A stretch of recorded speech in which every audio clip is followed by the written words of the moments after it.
Este es el tema de la semana de la Agencia de Noticias de Ciencias de la Comunicación, en ANCOM, cuya nota se llama Comida sana y a precio justo, y la firma Agustina Pasaragua y Malena Urrutia, ¿sí? Malena está en línea con nosotros. Hola Malena, ¿cómo te va?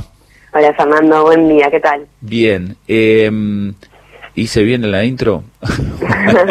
Porque realmente es un tema que no es preocupación personal, sino que hay una creciente demanda, me parece a mí, del tema, o por lo menos creciente curiosidad del ser urbano sobre el tema del etiquetado, de con qué vienen los alimentos que vos usás para la cotidianeidad. ¿Qué viste en toda esta revisión que hiciste en la nota? Sí, tal cual. O sea, lo que vimos principalmente es que durante la cuarentena hubo un crecimiento muy grande en la demanda de bolsones, sobre todo de bolsones agroecológicos, también de bolsones orgánicos, pero bueno, orgánico y agroecológico no es lo mismo. Claro. Orgánico sí, no tenés agrotóxicos, no hay utilización de agrotóxicos, pero igualmente en una producción orgánica, por ejemplo, existe el monocultivo. Bien. En cambio, la agroecología, lo que es interesante de la agroecología, creo yo, y lo que vimos en los distintos testimonios a lo ancho y largo del país, es que tiene una concepción muy, ¿cómo se dice?, muy integral de todo el proceso alimentario. No solo de la parte, bueno, de comida sana al final para nosotros, para todos los habitantes, sino también una visión integral sobre las relaciones económicas, sobre la comercialización y, bueno, y principalmente sobre la salud del medio ambiente. Qué interesante esto, Malena, lo que decís, porque es la misma estructura de pensamiento que se da con el tema de la vivienda. No es un problema de vivienda solamente, sí, por supuesto lo es, pero es un problema más integral de hábitat, sí, de servicios, de educación, de vivienda, un lugar donde vivir, donde echar raíces, donde comunicarse con la naturaleza. Acá pasa lo mismo en la comparación, y yo suelo cometer ese error muchas veces, de comparar lo orgánico con lo agroecológico, que es una mirada más integral. ¿Por qué, digo, entre los testimonios que recogiste, hay un porqué de el vínculo de movimientos sociales con el tema de la producción agroecológica? Claro, una de las charlas que tuvimos que, bueno, no sé si todos los oyentes leyeron la nota, no lo creo, los invito a leerla, pero la mayoría de las personas que llevan adelante los proyectos agroecológicos y también proyectos de comercialización son las organizaciones sociales, pero porque, por ejemplo, lo que nos decía un chico, un militante de Venado Tuerto, de Ciudad Futura, que es una organización política de la provincia de Santa Fe. En un lugar estrategiquísimo, porque es un lugar sojero por excelencia, digamos. Claro, Venado Tuerto, agronegocio, o sea, la perla del sur, importantísimo polo del agronegocio.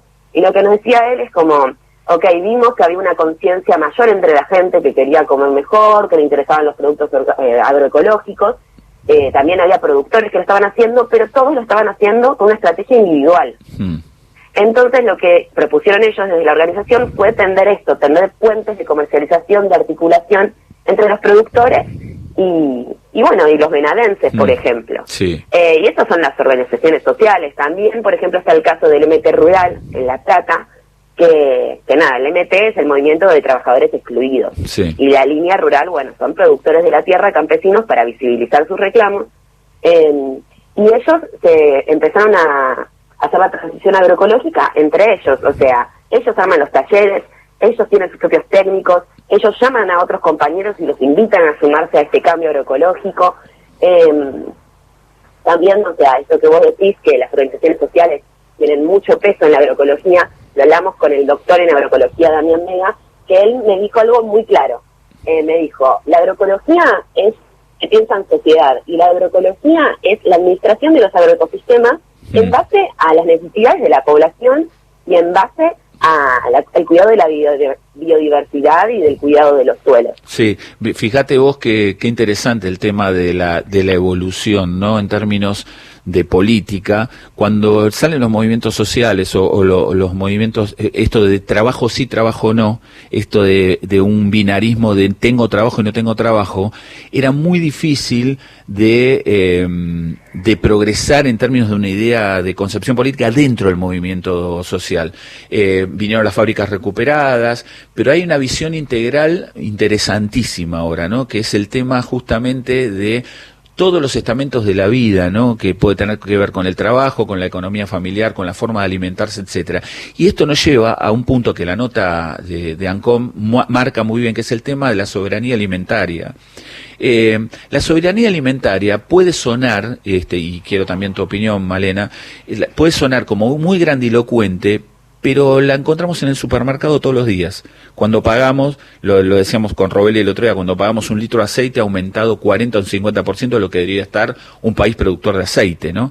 Claro. Que es muy interesante porque llega al bolsillo un concepto tan grande y tan totalizante como la soberanía alimentaria, poder decidir sobre nuestros productos y sobre nuestra producción, llega al bolsillo de todas las argentinas y los argentinos diariamente, ¿no?